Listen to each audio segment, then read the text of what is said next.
ان کی یہ حالت ہوئی تو پھر سیدہ زینب سلام اللہ علیہا جنہوں نے ابھی تک بڑے حوصلے کے ساتھ ساری مشکلات کا مقابلہ کیا تھا، اب ان کے بندھن ٹوٹ گئے اور آنکھوں سے آنسو بہنے لگے، اور سیدہ زینب نے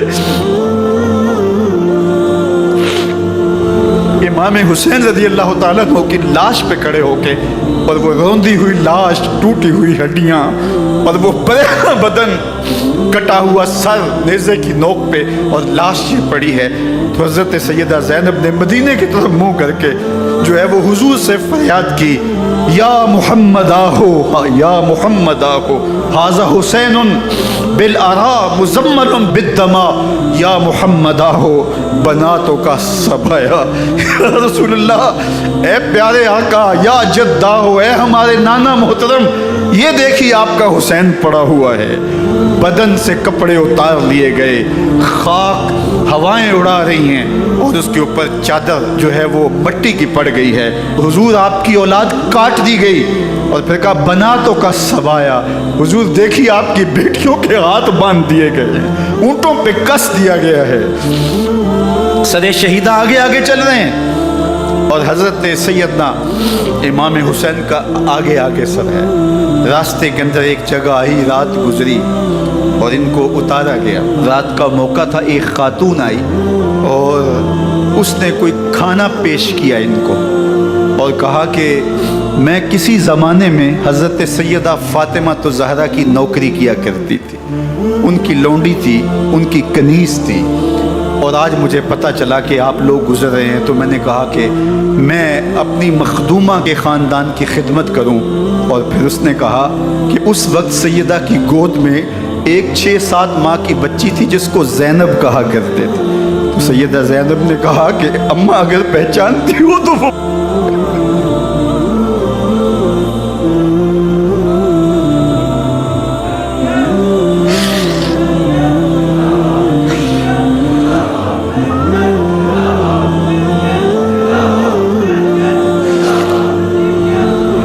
تاراج اور لٹا ہوا کارواں پھر وہاں سے کوفے میں کیسے پہنچا، اور کوفے کے اندر سیدہ زینب سلام اللہ علیہا نے وہ یزید کے دربار میں، ابن زیاد کے دربار میں وہ جرأت آمیز جو باتیں کہیں، اللہ اکبر، زینب کی زبان میں علی کی خطابت بول رہی تھی، اور پھر دشمن اور دوست سارے رونے لگے، اور وہ کیا دل گداز منظر تھے، اور پھر یہ سروں کا قافلہ اور سادات کرام کا مشکیں کسی ہوئی ہیں اور اونٹوں پہ باندھے ہوئے، ان کو وہاں سے پھر قادسیہ اور قادسیہ سے پھر دمشق یزید کے دربار میں پہنچایا گیا، اور وہاں سے یہ لٹے ہوئے خانمہ برباد تاراج لوگ مدینہ المنورہ میں کیسے پہنچے، اور اہل مدینہ نے کیسے استقبال کیا، اور وہ منظر کتنا دلگداز تھا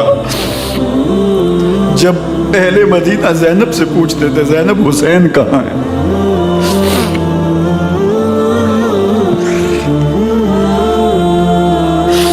بے مروت بے وفا تیرا بھی کیا افسانہ ہے، جس نے اپنی ہی شمع کو گل کیا تو وہ پروانہ ہے، اپنے پیغمبر کے شہزادوں کو اور اپنے پیغمبر کی شہزادیوں کو جو دکھ اس امت نے دیے، یہ کائنات کی ایک انوکھی داستان ہے۔ اللہ ہمیں اسوہ شبیری پہ عمل کی توفیق عطا کرے اور ان کے نقوش پاک کی برکتیں دے، اہل بیت کی محبت ہماری روحوں میں جذب کر دے، اور جس عظیمت کے ساتھ، جس حوصلے کے ساتھ انہوں نے دکھوں کو جھیلا، جو دہکتی آگ کے شعلوں پہ سویا وہ حسین، جو جواں بیٹے کی میت پر نہ رویا وہ حسین، جس نے سب کچھ کھو کے کچھ نہ کھویا وہ حسین، مرتبہ اسلام کا جس نے دوبالا کر دیا، خون نے جس کے دو عالم میں اجالا کر دیا، جو کہ سوزے غم کو سانچے میں خوشی کے ڈھال کے، مسکرایا موت کی آنکھوں میں آنکھیں ڈال کے، اے حسین ابن علی تم پر سلام، نازش آل نبی تم پر سلام۔ ذرا میرے ساتھ یہ پڑھ لیجئے، اے حسین ابن علی تم پر سلام،